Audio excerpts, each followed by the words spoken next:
បក្តីសម័យខ្ញុំនោះចង់មានហាងមួយល្មមបើកលក់ខ្លួនយើងអញ្ចឹងទៅមានអតិថិជនគេច្រើនចេញចូលដល់យើងលក់អញ្ចេះវាធម្មតាទេអ្នកស្រុកភូមិអ្នកក្មេងៗមកពីរៀនវាអីចឹងគេចេះចូលហូបចុកទៅវាល្មមមកយើងគួរសមដែរនិយាយថាទូទាត់ទៅវាគួរសមដែរអញ្ចឹងណា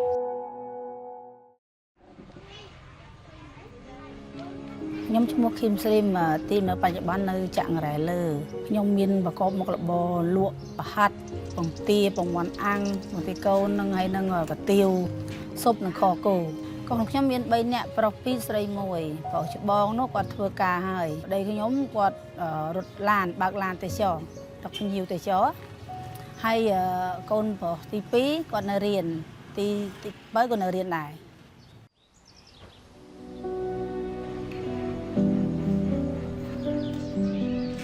ការខ្ញុំលំបាកបើកធុងមករកលុយទិញកោហូបបានអញ្ចឹងណា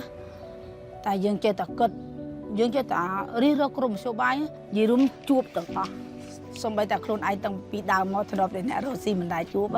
ខ្ញុំទៅធ្វើស្អិនសក់ខ្ញុំទៅធ្វើអនាម័យការងារយើងធ្វើដែរឲ្យតែយើងមានចំណូលកាលហ្នឹងយើងจะខំប្រឹងណាដល់តែយើងមានប្រាក់ខែហ្នឹងហើយប្តីក៏ចាប់ដើមមកការងារធ្វើបានដែរប្តីគាត់ពិបាកហ្នឹងគេទទួលដោយសារអីគាត់ជើងមកជាហៀងដៃមកជាហៀងអញ្ចឹងណាចឹងគាត់ទៅដាក់ពាក្យណាធម្មតាយើងអត់ជើងជាស្មារតីយើងបើកឡានគេអត់ទទួលយើងទេគេទទួលយើងទេណាតែអ្នកដែលភ្ញៀវចាស់គេធ្លាប់ស្គាល់គាត់ណាគេចង់បានគាត់ចឹងមិត្តភ័ក្តិដែលមានឡានដូចគ្នាក៏ពីមុនមកគេណែនាំព្រោះតកងប្តីខ្ញុំគាត់ល្អហើយគាត់មនុស្សធ្ងន់ចិត្តធ្ងន់អត់ឈឺឆាវទេ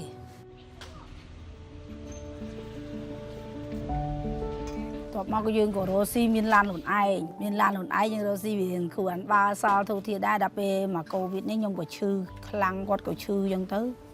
ខ្ញុំចាប់ផ្ដើមអស់លេងភាសាអញ្ចឹងបានដល់ពេលចុងក្រោយមកចាប់ផ្ដើមចេះតែរើ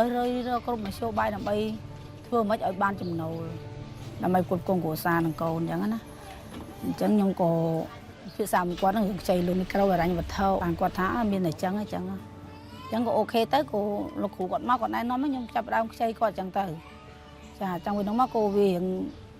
ថាធូរជាងមុនច្រើនពួកអីយើងបានពីនឹងមកបវល់ក្នុងដើមរស់ស៊ីលក់ដូរដូចខ្ញុំប្រាប់ថាមិនច្រើនទេតិចតួចទេគ្រាន់ថាខ្ញុំអាចសល់លុយនឹងខ្លះជាប់ខ្លួនខ្លះខ្ញុំអាចលុយនឹងបានបវល់ព្រោះយើងថ្ងៃណាលក់ដាច់ថ្ងៃណាលក់អត់ដាច់អញ្ចឹងចាពេលខ្ញុំបានលុយភ្លាមខ្ញុំគិតឲ្យមុនហើយថាខ្ញុំត្រូវធ្វើអីអញ្ចឹងណាអញ្ចឹងដូចខ្ញុំប្រាប់ចឹងខ្ញុំយកមកធ្វើដើមធ្វើរស់ស៊ីខ្លះខ្ញុំទុកតម្កល់ខ្លះសល់យើងអាចទិញជារបស់ឲ្យកូនខ្លះ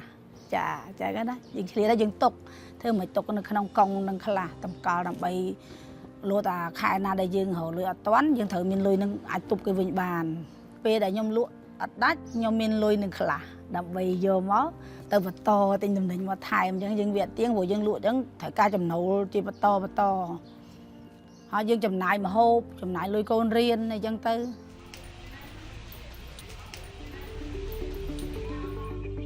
ថ្ងៃខ្ញុំក៏សូមអរគុណដែរខាងមីក្រូហិរញ្ញវត្ថុដែលបានជួយសម្រួលបន្ទុកខ្ញុំច្រើនគាត់មកសួរខ្ញុំដូចត្រូវនឹងឯងនឹងអត់នឹងដែរខ្ញុំសូមផ្ដាំផ្ញើបងប្អូនអ្នករស់ស៊ីលក់ដូរទាំងអស់បើសិនជាត្រូវការកម្ចីត្រូវតែខ្ចីឲ្យមានជំនឿខ្លួនឯងឲ្យពិតប្រាកដថាយើងអាចទូទាត់ជាមួយគេនឹងរួចអត់យើងអាចកម្ចីគេនឹងហើយយើងអាចសងទៅគេវិញនឹងវាមិនដែរហើយយើងយកលុយនឹងមករស់ស៊ីនឹងយើងយកមករស់ស៊ីឬមួយយើងយកមកធ្វើអីអញ្ចឹងយើងត្រូវគិតឲ្យច្បាស់